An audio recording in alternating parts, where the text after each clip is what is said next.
на државата. Значи, од новинари до професори, до личности кои што се занимаваат и со политика. Законот, ако се задржи само на една категорија која што се расправа со тајните служби, се доведуваме во опасност да оние што се против законот не обвинат дека сакаме да ги растураме тајните служби. Напротив, ние сакаме да ги прочистиме тајните служби и да ги демократизираме и мора да се воведе и во нив, но и во општеството ан женерал една демократска проверка, да се знае кој каков бил.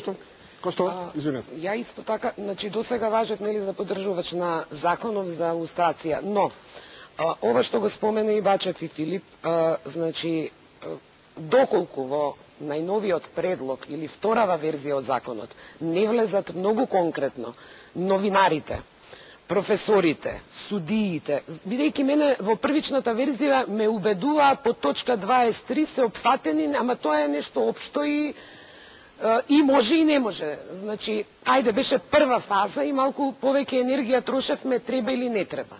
Значи, сега ја изчекувам оваа втора верзија на законот и доколку не биде опфатен овој сегмент и олигарсиви или тајкуниве, Бачев што спомна, ќе бидам жесток противник на она што ќе се понудили.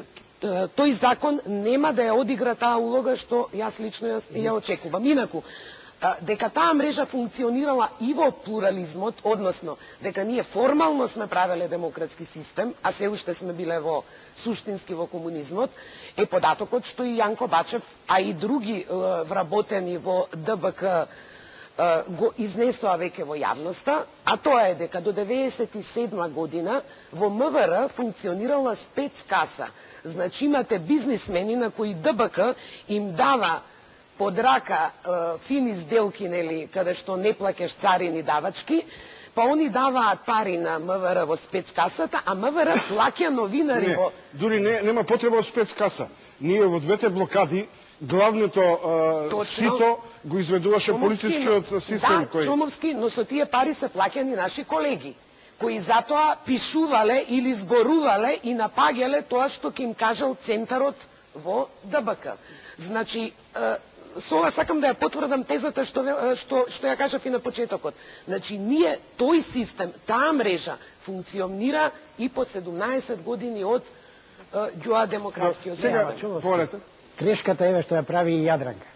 Ние имаме конкретен закон кај што говориме за давање на изјава на оној што намерава да врши јавна функција. Точка. Па и со сега говориме за втората фаза до сега. Ќе ги исчистиме само тие со овој закон. Ја затоа говорам, треба да се чисти и затоа нас од Хелсинки потоа ни га предадоа оваква етикетата дека сме за тврда лустрација. Не, ние сме за целосно дозволи, сега дозволи. Јас приметувам разлики кај вас во Хелсиншкиот. Ти си една мека струја, јас кај тебе забележувам дека го поддржуваш овој процес. Но други изјави на други членови беа децидно со крупни забелешки за процесот на лустрација кој беше споредуван со лов на вештерки. Према тоа, јас од тебе не сум чула такви квалификации, меѓутоа